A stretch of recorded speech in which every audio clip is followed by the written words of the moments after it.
আমি আসলাম টংভাঙ্গা ও কসাইটারিতে। মাই গড, মনে তো হচ্ছে একজন হুজুর মাদ্রাসার ছাত্র, বাট এমন করতেছে কেন? আসি আমি নামাজ ও, পড়াইতে এসেছি, নামাজ কিন্তু পড়াতে আসছে, হ্যাঁ? দুপাশে দেখি কোনো পাশে দেখতেছি পানি, এক পাশে ভুট্টার ডান্টাগুলো। আচ্ছা, হুজুর নামাজ পড়াতে আসছে, কিন্তু এটা তো হুজুর নাকি হুজুরনি বুঝতেছি না।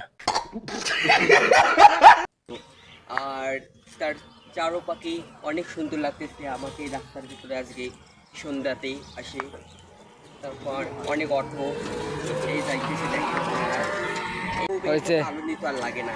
এই বলে আমার কথা শেষ করলাম। আসসালামু আলাইকুম। বাদ।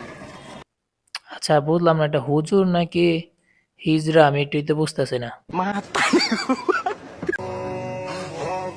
ও মাই গড, সৌদি আরবের বাদশা আসতেছে।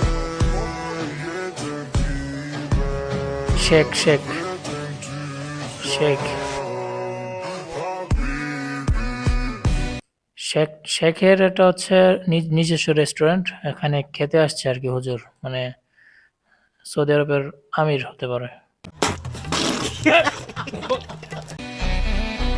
ওহ, কি এন্ট্রি মাইরি! ও মাই গড। ক্রিশ ফ্রম দারাজ, হ্যাঁ, দারাজ থেকে অর্ডার দিছিল নাকি এই ক্রিশকে? দেখি তো ক্রিশ কিরকম করে। ও মাই গড। না, দারাজ থেকে ক্রিশ অর্ডার দিছে, মোটামুটি খারাপ না, ভালোই।